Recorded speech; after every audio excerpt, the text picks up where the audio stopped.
Ay, magandang umaga, magandang hapon, magandang gabi. Magandang araw kung nasan man parte kayo ng mundo at welcome sa panibagong vlog. Morning! Aga mong nagising ha?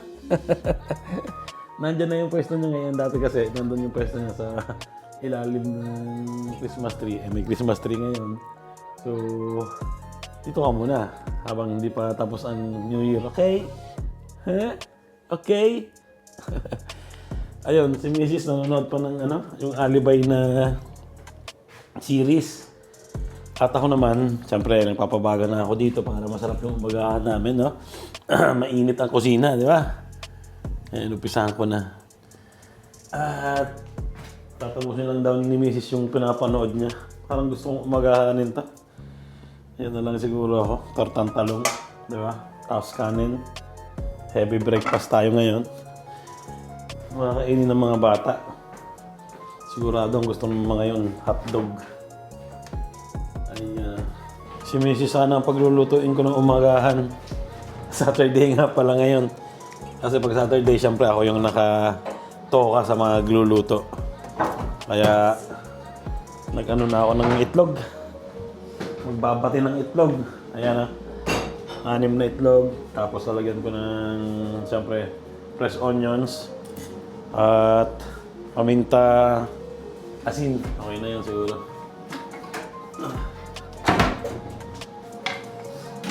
Hey! Good morning!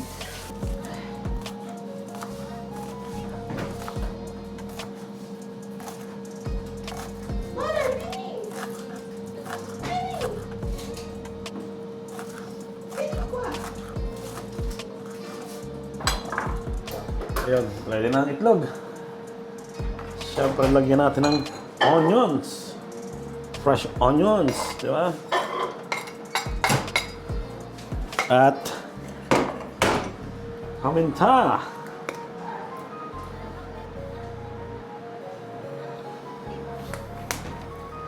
At siyempre, ang asin. Ano muna tayo, ang tawag doon, panlasang Pinoy. Ayan. Welcome sa panlasang Pinoy. Ngayong araw na to ay magluluto tayo ng pritong itlog. So, babatayin ko muna pala to habang pinapainit ko tong pan. Yan. Ikaw, ano kakainin mo? Umihi ka muna doon sa terrace. Baka dito ko umihi sa loob ng bahay. Yung aso namin. Nasaan na yung aking tinidor? Yo! Let's go!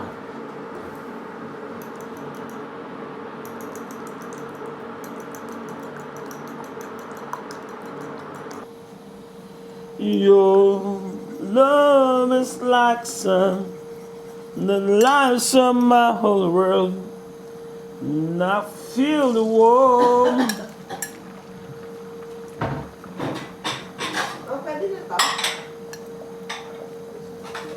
Ito na siguro. Ayun. Nalibutan kong buksan ng exhaust fan.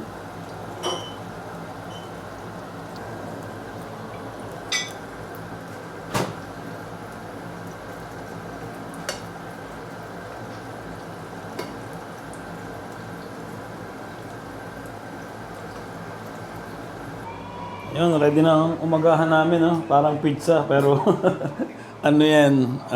Itlog na prito. Basti! Tiya! Basti, Benny! Hindi ko pala matatanggal kasi meron akong camera dito, meron akong itlog sa kabilang parte. Ayun. Good morning at kainan na po. Thank you, Lord. Ready na, oh. Si Basti, oh. Sarap. At siyempre, sa akin kanin. Diba, babomba muna ako ng umagahan. Kasi, ayun, katulad ng sinasabi ko nung una, Saturday, Sunday lang naman ako nakakakain ng mga ganitong heavy breakfast sa umagahan. Kasi pag gigising kami ng normal na araw, weekdays, diretso na agad kami sa mga trabaho, sa school. So ako doon na nag-uumagahan sa trabaho ko. And yun, sandwich lang, di ba? Pero ngayon, bomba tayo, di ba? Habang yung linggo. Thank you Lord, kain na muna. Ay! Dito na kami sa labas. Dadalhin namin si Posty. At nandito na kami sa park.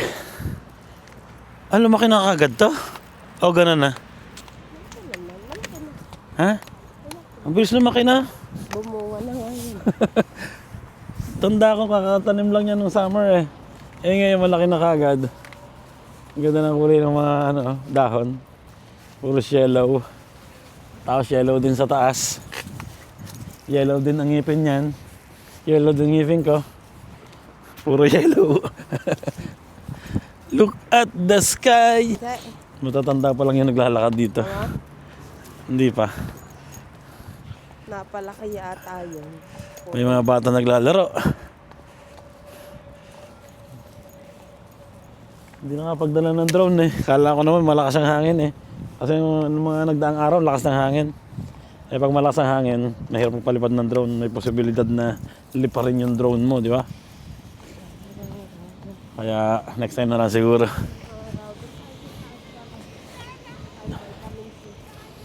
Vitamin C.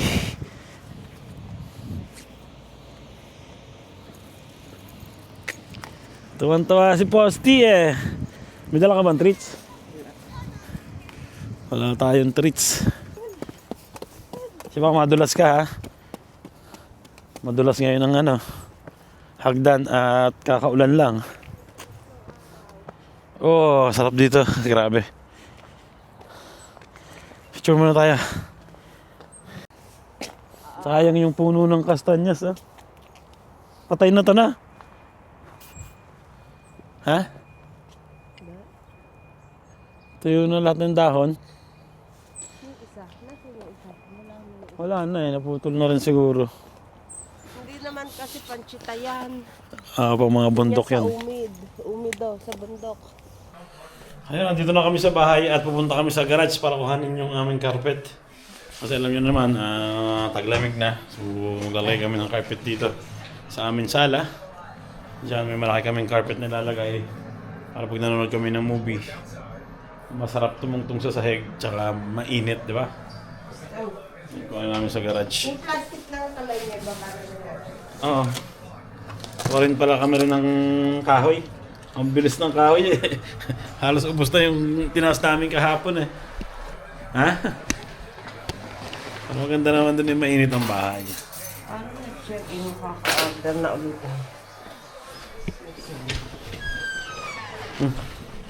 May susi kang dala.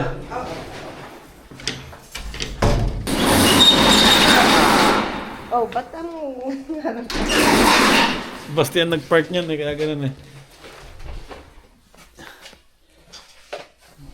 Kahoy. At saka yung carpet. Dito yung carpet namin. Kuhanin namin tong carpet.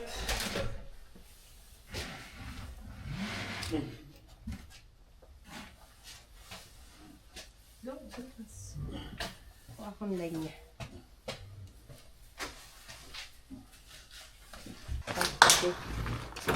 Yan, okay na yan. Parang ang bigat. Okay lang yan. Mabigat pa. Ayan, dala na namin ang carpet. Siyempre, meron din ako ditong kahoy. At may kahoy din dala si Mrs.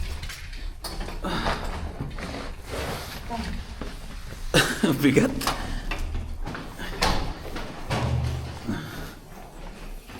Buti na lang nandito ang elevator natin. Go.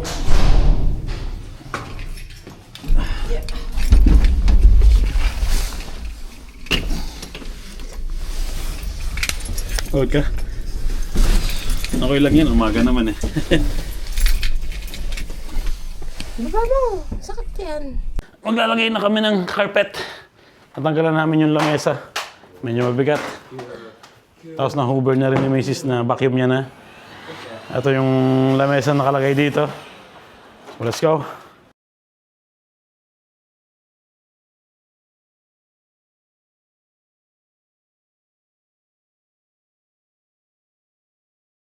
Ayan, no, nalagyan na namin ng carpet ang aming sala. Ayun, nalagyan namin ng tubig tong parte na to kasi umaangat. Pero okay na naman ngayon. Ayun ha. Sarap ng higa mo dyan na.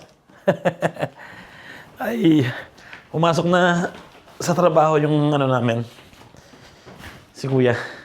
At magluluto na ako ng pasta.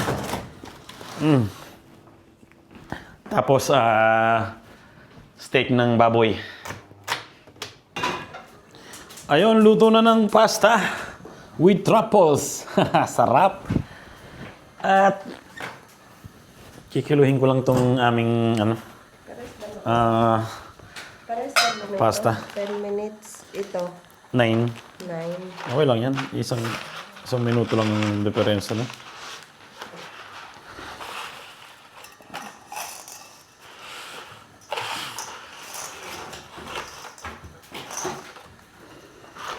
Kasi 300 grams lang kami. O kaya 400. Okay na yun. Kasi pag nilahat namin tong isang box, ang dami natitira. Minsan hindi nakakain, di ba? So maganda na yung sakto lang. Pag sakto lang walang problema, di ba?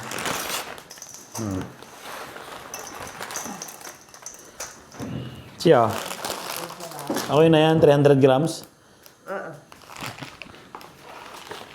Okay na to. Ayan, ang pasta namin.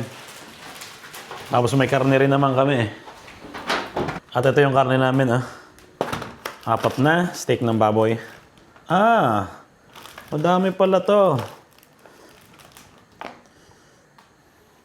Kala ko 4, hindi pala. 5 yata o 6.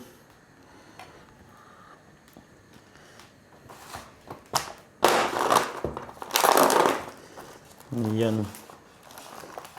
4 lang, okay na sa amin to. Lagay ko na lang to sa rep. Minsan gamit namin panggisa, di ba? Yan, okay na yan. Siyempre, lalagyan ko yan ng paminta at asin. Okay lang yun.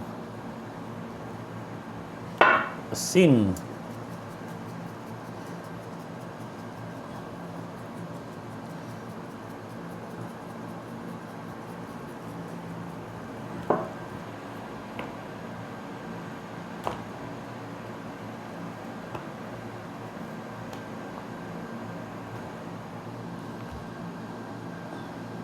Ito lang ang pinaka-favorite namin ilagay Asin lang, paminta, tapos pag luto na, lagyan ng konting olive oil.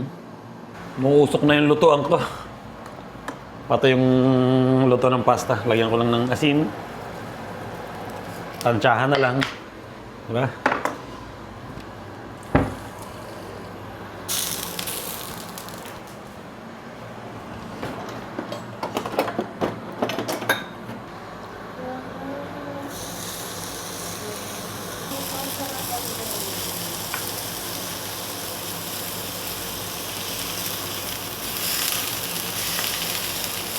Ito yung ihawan na indoor.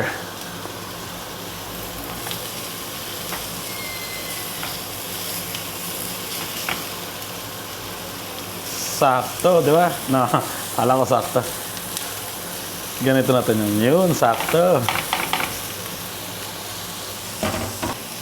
Ayun, okay na. Nag-iihaw na ako, tapos nagluluto na rin ako ng pasta. Habang si Mrs. nagsasampay. Oh, ang ganda ng panahon, no? Ready na, Ready na rin yung pasta. Nilalagyan ko lang ng sauce ng truffles o tartufo.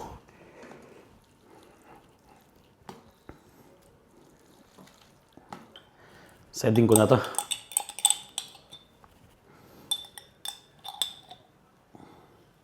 Ito yung binili namin dun sa sa Euro Chocolate Festival. Pwede mo siyang ilagay sa pasta, pwede mo siyang ilagay sa tinapay.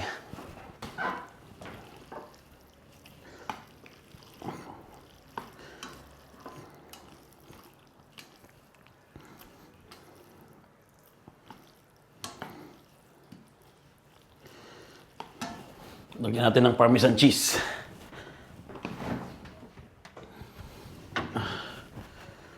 Parmesan cheese.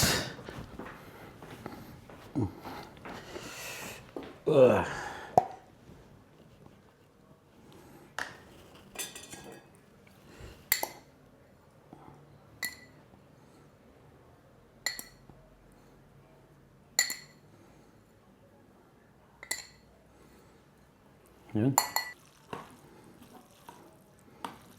Sarap oh.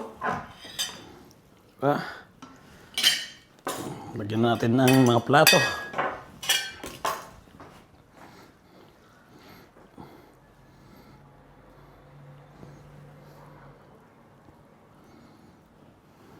Parang nasa restaurant na.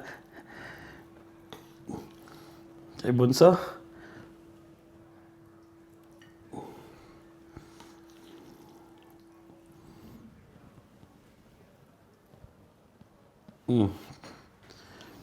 Dadagdagan ko pa yung sa akin. Yan. Tapos yung kay Mrs. Pero magtitira rin kami dun sa aming panganay at darating yun ng alas 3. Babalik siya ng bahay galing trabaho. Yan o.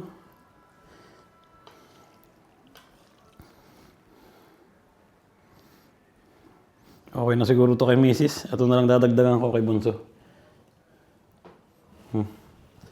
Okay na yan. Siyempre ang Parmesan cheese sa ibabaw.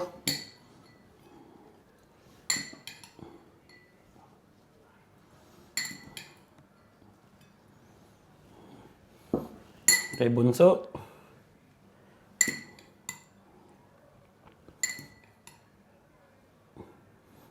Tinidor ang pinangkukuha ko dito sa powder eh. Wala tuloy akong makuha. Yan, kay Mrs. Kuha lang ako ng kutsarita.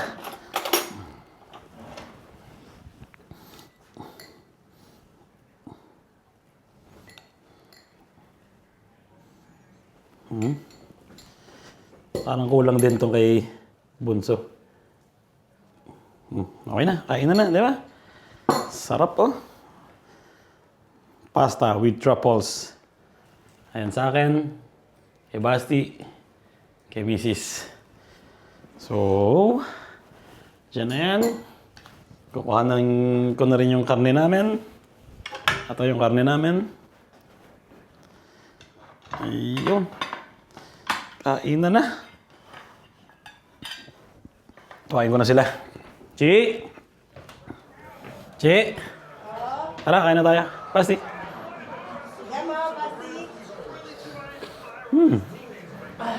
PlayStation lang si Basti eh. Magdamag yan magpe-PlayStation.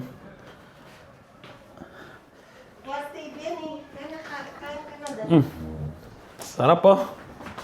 Thank you, Lord. Ay, kain na na. Tapos pahinga na naman. Tulugan. Sakto lang At mamaya... yung ano, Alin? Sauce? yung sauce. Okay na to kay Kuya, kay Marcos. Yan. Let's go, kain na na.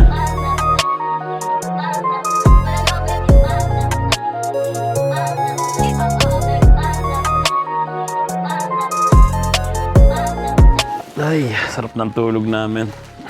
Malapit na naman mawala yung araw. Hindi ko alam kung maliwanag na maliwanag pa rin o may ano lang, may taklob ng pangsala ng araw. Si Mrs. tulog pa rin doon. Si Basti nagpe-PlayStation. Ay, pahinga, di ba? Ganito ang kalaki yung sopa namin pag binuksan, oh. Kasya pa dyan. Ilan pa? 2 pa o 3 tao. Kasya. Para nakahiga lahat. Diba? Ganun dapat ang bahay. Yung, ano, nakaka-relax, diba? Siyempre, diyan ka tumitira. Diyan ka pupunta pagkatapos mo magtrabaho. Kailangan yung bahay maganda at nakaka-relax yung mga ganito, katulad ng sopa. Ay, gisingan na. At punta ulit kami sa supermarket ni Mrs. Parang trip kong magprito ng isda. Wala na ring apoy. Bala kong mag-ihaw pala ng isda sa amin ni Mrs. Tapos pagpiprito ko ng isda, yung hindi man isda, yung mga puset, tahipon. Para dun sa bunso namin. Yung panganay namin siguro hindi naman dito kakain yun kasi may Christmas party daw sila ngayon. So, doon kakain yun sa ano, no? Sa pupuntahan niya. Merienda muna tayo. Nagluto si Mrs. na to. Kaya anak yun. Ito lang ako. Tikman ko lang. Dalawa yung nakuha ko.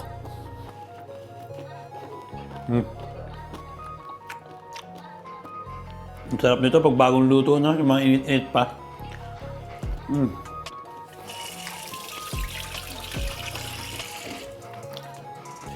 At ang gagawin ko, magpapaapoy ako ng ano, neto, kahoy. Tapos dito na rin ako mag-iihaw ng isda. Parang bangus dito. Yun na lang palang gagawin ko. Pero magpiprito pa rin ako para kay Bunso, kay Basti. Yun. Yan. Para mainit din ang bahay, makapagluto mo ng pagkain.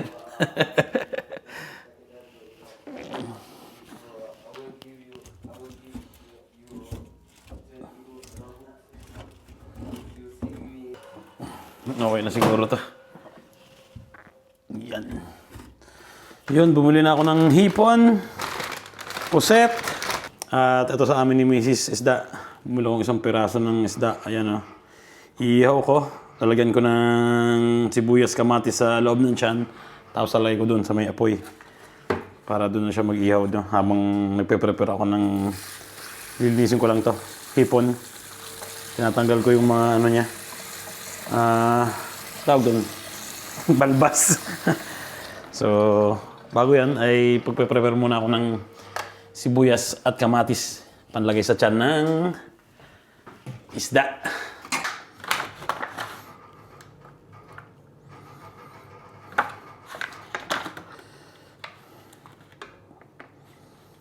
Okay na siguro yung tatlo.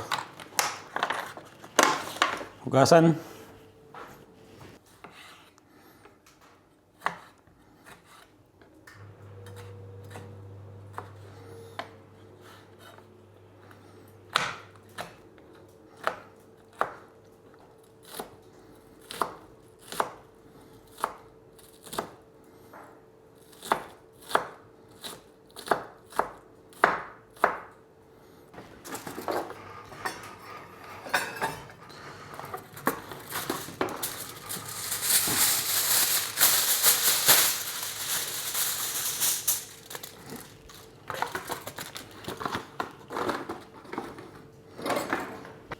Isda. Kaya ko sa tiyan to.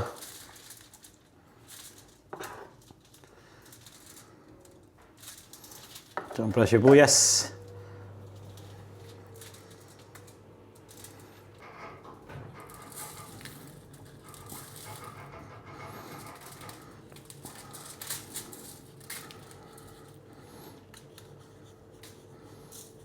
Sarado natin.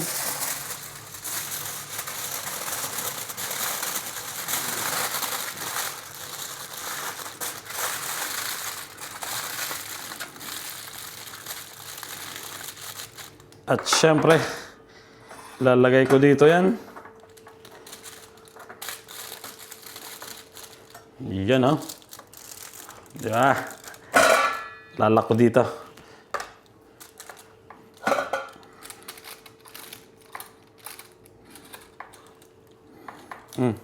Okay na. Tapos ngayon, kukuhanin ko naman yung baga dito. Sa aming chimney. Isod ko tong mga kahoy. Siyempre. Init. Yan. Okay na siguro to. Kukuhanin ko mga to. Itong mga baga na to. Ayan ah. Ang dami.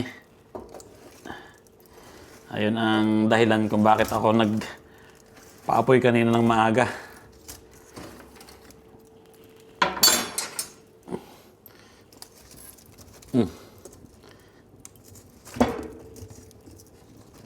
Oh, ang init. Ang init. Grabe.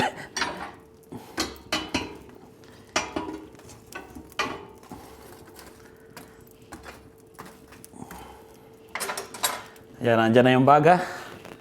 At ilalagay ko na siyempre itong isda, di ba? Ayun! Oh. Di ayos na. Yan. Iwanan ko na yan dyan.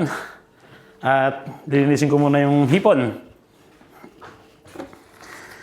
Ayan. Ayun, nalinis ko na ang hipon at puset. Sinusubukan ko na kung mainit tong mantika. Ayan, okay na rin ha. At siguro luto na rin tong aming isda na to. Sira na naman ang diet.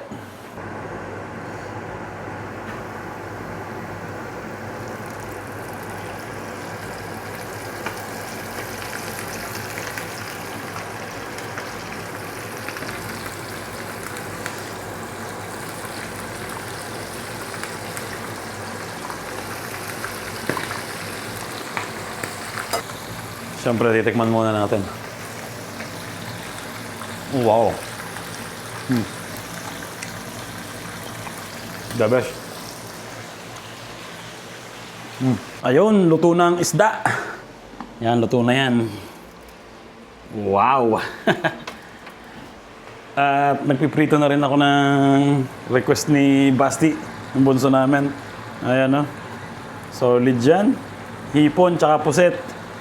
Ang ginawa ko, tig-kalahating kilo lang binili ko kasi alam nyo na pag madami, baka hindi mag-ubos. Kaya kalahating kilo lang. Tapos na ako. Tutulungan pala namin yung kaibigan namin maghakot ng ang tawag doon, aparador na maliit kasi yung amo ni Mrs. Nagtatanggal ng mga aparador. So hiningi nung kaibigan namin, tutulungan namin silang magkalas. Ayan, luto na yung isda, oh. Ito yung inihaw ko. Ayun. Sarap. Bango niyan.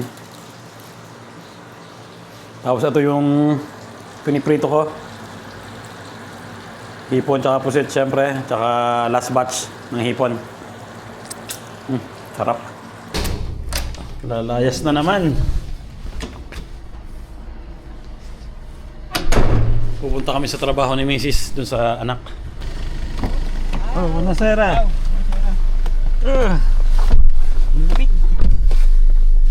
Paano gagawin natin? Aakit mo kami doon, tapos kakunin mo si tita? Oo, kuhanin ko yung kanyang service na... Si tito kasama na rin? Oo, pagpunta doon. Okay. Dahil kakalasin pa yun eh. Bala kakalasin ko na.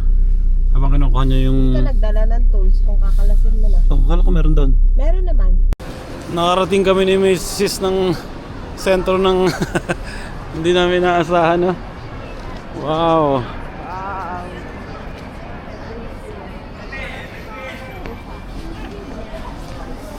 Ang ganda na ng sentro. Dito tayo sa gitna.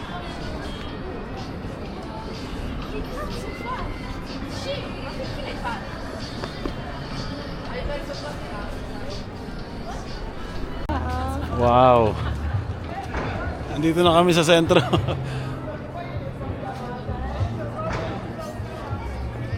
Ang ganda, no? Ang ganda.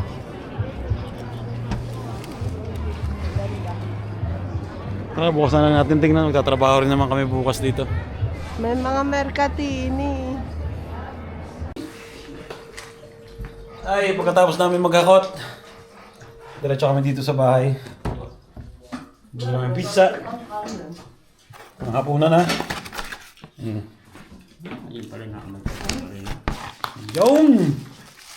Napakalat yata ko. Yung cook lagi. Malat. At ayun, tapos na naman ang isang vlog ngayong araw na to. Maaga nag-uwian yung mga bisita ko at maghahatidan pa ng mga kotse. Siyempre, mahigpit yung batas ngayon sa kotse dito. And tulog na rin si Mrs. At maaga kasi yung laro ni Basti bukas ng umaga. So, nagpantok lang ako ng konti. And uminom ako ng isang beer. Tapos nag-edit ng vlog. And ayun, salamat sa panonood. Kita-kits tayo sa susunod na vlog. Ingat palagi kayo. At okay na pala. God bless sa inyo lahat.